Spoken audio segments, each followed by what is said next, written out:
This is the ITV News with Steve Scott.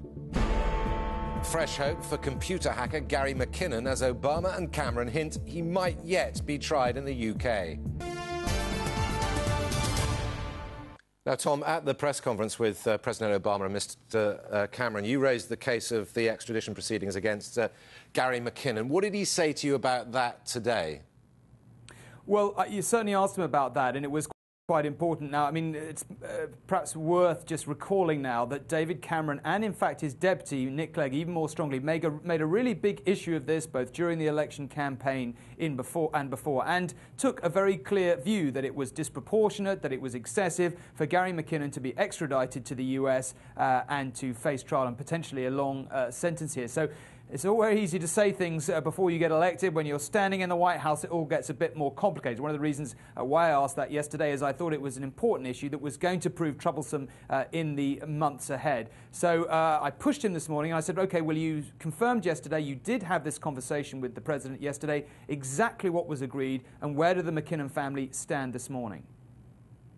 Well, first of all, there's a process that the Home Secretary is going through in her sort of quasi-judicial role of reviewing this issue. But at the same time as that... You must have got a sense yesterday. You had well, I don't want to... time with the President. You raised it. Did you get some progress? What is going to happen? Well, I want to try and explain the situation as it is and not raise false hopes, because we should be clear that the crime he's accused of is a very serious crime here in America, and we need to recognise that. But there are the two processes that have to be gone through, what the Home Secretary is currently doing in the UK, and also discussions that we have had and the last government has had with the American ambassador about what sort of agreements could be reached. I don't want to raise false hopes about that, but it's right that we should do. But hold on a second. President Obama said yesterday that, this sort of cybercrime was an enormous threat to America, which it surely is. You know that, I know that. But we also know that it's about government agencies, it's about the mafia. It's not about some lone guy with Asperger's sitting in a room in North London. That is not what it's about. So surely, if this great friendship you seem to be developing with Obama means anything, it's got to produce a result on something like this, hasn't it? And if it doesn't, you're going to look very silly. Well, that's why we're having these discussions. So, Tom, what's your assessment? How do you define these things? Has this Washington trip been a success for David Cameron? I think it has relatively. I mean, first of all, it's been very newsworthy. It's very notable that when a new Prime Minister comes here, potentially, probably in power for 5 years, there's an awful lot of stuff that bubbles to the surface, like, for example, the Gary McKinnon case, stuff that needs to be resolved in the months and years ahead. Afghanistan, an issue that, of course, affects many millions of people. So there's a lot to decide. There's been a lot of news out of this trip. I think it has gone relatively well. What is clear is that the White House got very hacked off with the way the British press used to cover Gordon Brown's visits. I don't think there was a huge chemistry, really, between President Obama and Gordon Brown. Very obvious that they wanted to no mistakes this time. They really rolled out the red carpet. They laid on the special relationship charm with a massive great trowel. So, yes, I think they've made sure that it's gone relatively well, and I think from Cameron's point of view, he'll be relatively happy when he gets on the plane tonight about how it's all panned out.